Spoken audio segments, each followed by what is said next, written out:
Salut les Anacalypsiens, bienvenue dans cette nouvelle vidéo d'Anacalypsie. Donc une vidéo qui va être moins amusante, on peut dire ça comme ça, puisque l'on va parler d'un géant du manga qui est décédé il y a maintenant 3-4 mois. euh, voilà, qui a marqué toute une génération, et même plus, hein, avec les nouveaux fans et les nouvelles version de Dragon Ball. Donc aujourd'hui on va parler je vais dire de Nika, n'importe quoi, on n'est pas du tout dans One Piece, de Akira Toriyama. On va revenir un peu sur son parcours avec des facts que moi j'ai trouvé intéressantes à mettre en avant. Et voilà, hein. Le but c'est que moi je découvre un peu cet artiste parce que j'ai lu Dragon Ball quand j'avais 13-14 ans, quand j'étais ado. J'avais un ami qui avait toute la collection, du coup, quand j'allais chez lui, je lisais les bouquins, parce que quand, quand j'étais ado, que mes parents finissaient tard le soir, du coup c'est ses parents à lui qui nous gardaient, donc forcément, quand tu passes tous les jours chez quelqu'un et puis qu'il y a des mangas, au bout d'un moment, pendant qu'il joue au jeu, toi tu lis à côté, bon bah voilà. Du coup, ça m'avait permis de lire toute la saga Dragon Ball. Après, tout ce qui est Dragon Ball Super, Dragon Ball GT, tout ça, je m'y suis jamais intéressé. J'ai vu quelques films de cette période-là, mais je me suis pas trop intéressé à la suite. C'est un univers Dragon Ball, honnêtement, qui ne m'intéresse pas plus que ça. J'ai beaucoup de respect pour ce qu'a fait Akira Toriyama parce que sans lui, on n'aurait pas autant d'inspiration chez les artistes qui sont arrivés un peu par la suite et qui ont mené à des grandes œuvres comme One Piece et bien d'autres. Mais c'est vrai que j'ai jamais été un grand fan. Quand je l'ai vu quand j'étais ado, c'était cool. Franchement, j'ai passé un bon moment, mais ça m'a pas rendu fan non plus. Voilà, je préfère être honnête. Voilà, beaucoup de respect pour cet homme, mais je fais cette vidéo en tant que personne fan de certains mangas et qui a lu son œuvre quand j'étais jeune, mais pas spécialement en tant que fan. Voilà, je préfère être honnête. Du coup, Akira Toriyama, donc c'était un mangaka et un character designer japonais né le 5 avril 1955. Et ouais, oh putain, il était quand même assez âgé en fait, maintenant que j'y pense. Parce qu'attends, 55, c'est-à-dire qu'il avait 40 ans quand moi je suis né. Il venait d'avoir 40 ans quand je suis né. Enfin, à peu près, parce que je suis pas né en avril, moi je suis né en mai, mais la vache, 40 ans, attends. Ah ouais, non, ah non, pas si vieux que ça en fait, à peine une soixantaine d'années. Non, 59, 60. Attends, ouais, il aurait pris 60 ou 70. Non, il aurait pris 60. Non, 70. Ouais, bon. Ouais, ça aurait quand même été mieux qu'il ne décède pas, hein. De toute façon, c'est toujours triste que des gens décèdent. Mais du coup, voilà, il est né le 5 avril 1955 à Nagoya, et malheureusement, il décédera le 1er mars 2024. Il est connu comme ayant inspiré beaucoup d'auteurs, notamment grâce à ce manga dont j'ai parlé en intro et à ma connexion avec ce manga, soit Dragon Ball. Du coup, on va revenir sur l'avant Dragon Ball, bien entendu.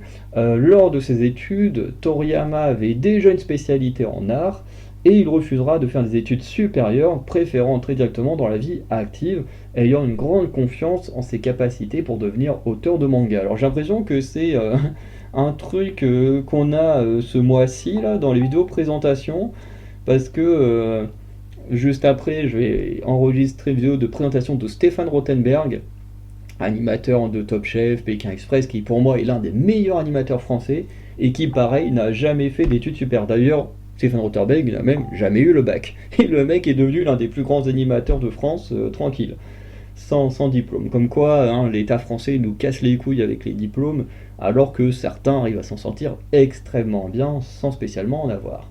Bref, et je ne dis pas que ça veut dire qu'il ne faut pas faire d'études, hein, ce n'est pas ce que je dis, hein. Moi-même ayant fait 2 licences et l'année prochaine validant mon premier master, qui sera le seul, hein, parce que c'est déjà pas mal, 8 ans d'études, enfin 9 ans d'études du coup avec mon redoublement, c'est quand même pas mal, hein. Donc voilà, je ne suis pas contre les études. Mais je dis juste que forcer les jeunes à aller étudier alors que ce n'est pas la solution pour tout le monde, certains ne sont pas faits pour les études, certains sont plus faits pour des BTS, des trucs comme ça, qui demandent des longs stages et tout, pour vraiment entrer plus facilement dans la vie active.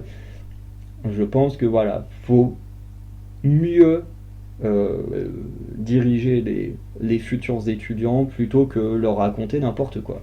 Bref. On revient à Toriyama, donc comme on disait, il avait une grande conscience de capacité et son rêve de devenir auteur de manga, du coup, il a stoppé ses études.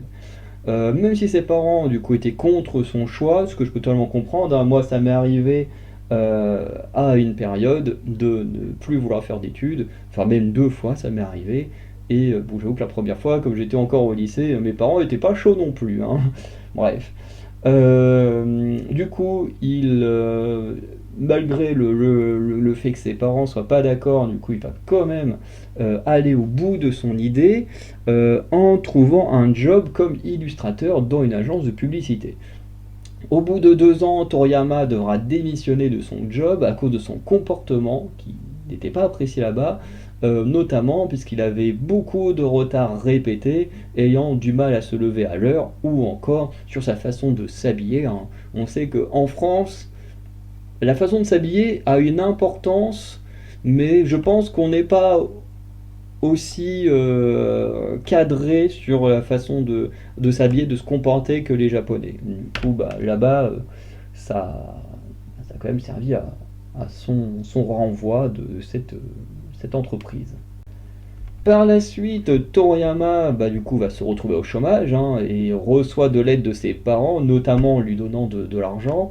Grâce à ça, du coup, il va traîner dans un café où il va tomber sur un concours de manga. Bon, parfait pour lui qui voulait devenir mangaka.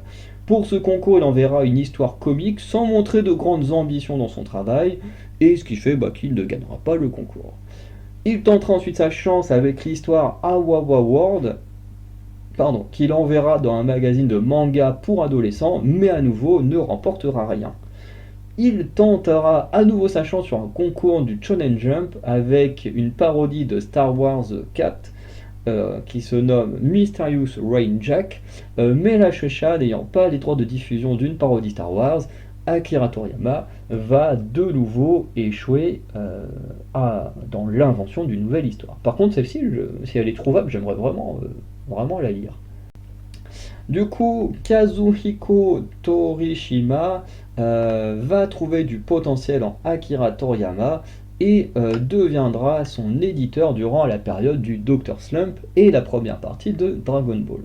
Avant ça, du coup, Toriyama sortira Wonder Island, qui sera un échec à nouveau, et il écrira plusieurs autres histoires qui sont également des échecs. Voilà. Faut aussi le mettre en avant, hein. Tout artiste ne réussit pas tout comme ça d'un claquement de doigts. Tout le monde doit faire face à des échecs, et malheureusement, hein, le début de carrière de Toriyama, il en a enchaîné pas mal. C'est alors du coup que viendra le travail sur Dr. Slump, qui, après avoir lu le premier épisode de l'histoire, il voudra travailler sur le projet. Toriyama, du coup, a des idées différentes, hein, parce qu'il va trouver le personnage du robot Aral plus charismatique que le professeur Slump, et voudra écrire sur ce personnage. Sauf que l'idée est refusée, à cause du fait que le manga est un shonen, et donc ne va pas dans l'idée de ce que veut en faire la ligne édictorale. Toriyama du coup fera alors une histoire courte sur Aral pour l'annexe du magazine qui sera un grand succès. Voilà. Avec sa publication entre 1980 et 1984, Dr. Slump sera un grand succès au point qu'il gagnera le prix Shogakukan en 1982 dans la catégorie shonen et le Shogakukan Manga Award pour la meilleure série de shonen ou shoujo en 1981. Une adaptation en animé sortira entre 1980 et 1986 avant d'avoir un remake entre 1997 et 1999. Malheureusement, avec le succès, le rythme de travail devient plus difficile pour Toriyama, soit travailler 3 à 4 jours sur le scénario, puis 2 jours sur le dessin, et comme il ne supporte plus ce rythme de travail, il décide de stopper la série Dr. Slump, mais si forcément, vu le succès, les supérieurs ils sont pas très contents de la nouvelle. Du coup, S'il ne fait pas mieux, bah voilà. Et Toriyama va décider de boucler l'histoire en 5 jours afin de passer à un autre type d'histoire. Et du coup, ce qui va d'abord nous sortir, c'est une histoire courte qui s'appelle Dragon Boy, qui s'inspire des films de Jackie Chan, qui mèneront une histoire d'aventure comique avec des combats d'arts martiaux que l'on connaît tous, qui est venu plus tard, Dragon Ball. Il travaillera du coup sur son plus grand succès entre 1984 et 1995, la meilleure année, avec Dragon Ball. Grâce à ce succès, le manga connaîtra des adaptations en animé, en film, en série, en jeu vidéo, en jeu de cartes et bien plus. Voilà, en gros, en quasiment tout ce qui peut être adaptable, quoi. Le succès international de l'animation de Dragon Ball et Dragon Ball Z lui permettra de travailler sur bien d'autres projets, et il pourra notamment travailler sur le jeu Dragon Quest ou encore sur des one-shots comme Cross Epoch, je sais pas comment on prononce, avec le fameux Eiichiro Oda. Après Dragon Ball, Toriyama partit en collaboration avec Masakazu, c'était bien ça, Katsura, en 2008, sur le manga Trop Forte Sachie ou encore Jiya plus tard, qui sont deux mangas qui se passent dans le même univers mais à différentes époques. En 2010 sort également Dragon Ball Evolution, l'adaptation live action de Dragon Ball qui sera qui est même reconnu comme l'un des plus gros ratages du cinéma, mais bon, je pense qu'il y en a beaucoup d'autres qui sont très très nuls. Mais celui-là, pour l'avoir vu, effectivement, c'est une catastrophe, il n'y a absolument aucun bon point dans ce film. Et je parle même juste en termes de film, c'est mauvais, quoi. Pas que d'adaptation. En 2013, il reçoit le prix spécial du 40e anniversaire du Festival de la BD d'Angoulême. Je suis en train de réfléchir. Non, moi, je sais plus en quelle année j'y suis allé au Festival de la BD. Et du coup, il sera le premier mangaka à recevoir du coup ce prix qu'il a reçu. Cette même année, pour les 45 ans du manga, enfin du magazine Weekly Shonen Jump, il sortira une nouvelle série, soit Jacko the Galactic Patrolman. Cette histoire est liée au manga de la série La Patrouille Galactique, dont on retrouve les histoires de Troforzachi et Jia. Et cette histoire fait également office de préquel à Dragon Ball. Donc c'est-à-dire que toutes ces histoires sont dans l'univers globalement de Dragon Ball. En 2017, Akira Toriyama est mentionné dans les Paradise Papers qui dénoncent l'évasion fiscale de certaines personnalités publiques. Bon, ça, voilà, ça ne concerne pas plus que ça, mais c'est quand même à noter que voilà, les gens ne sont pas tout blancs ou tout noirs. Par la suite, il s'occupera de Dragon Ball Super en version manga en tant que scénariste. Il sera aussi le scénariste du film Dragon Ball Super Broly, sorti en 2018, que personnellement je trouve bien sans plus.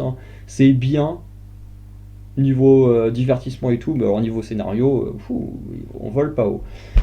Il travaillera aussi sur Dragon Ball Super Super Hero, sorti en 2022, que lui par contre je n'ai pas encore vu, qui est la dernière production à être sortie de son vivant. Il a participé à l'écriture de la trame et du visuel des persos de Dragon Ball Daima, qui sortira prochainement et qui sera très certainement le dernier projet sur lequel a travaillé Akira Toriyama. Du coup, Akira Toriyama, pour un peu donner autre, épouse en 1982 Yoshimi Kato, plus connu sous le nom de plume Nachi Mikami, qui avait notamment aidé sur le travail du Dr Slump. Ils ont eu ensemble une fille et un fils, dont je ne donnerai aucun nom, et Toriyama avait également une passion pour les voitures et les motos qui lui venaient de son père. De toute façon, certaines passions viennent de nos proches. Il a notamment eu beaucoup d'animaux différents dans sa vie, comme des oiseaux, des chiens, des chats, des poissons, des lézards ou encore des punaises. Je ne sais pas comment on fait pour collecter des punaises, dont certains de ces animaux-là vont servir de modèle, notamment Beerus, qui serait inspiré par l'un de ses chats. Il aimait aussi fabriquer des maquettes et rassembler des autographes de mangaka célèbres, une passion plutôt qu'il donnera à son personnage Peisuke Soramame dans le manga Dr Slump. Pour terminer, en termes d'influence, Toriyama sera influencé par Osamu Tezuka, l'auteur d'Astro Boy.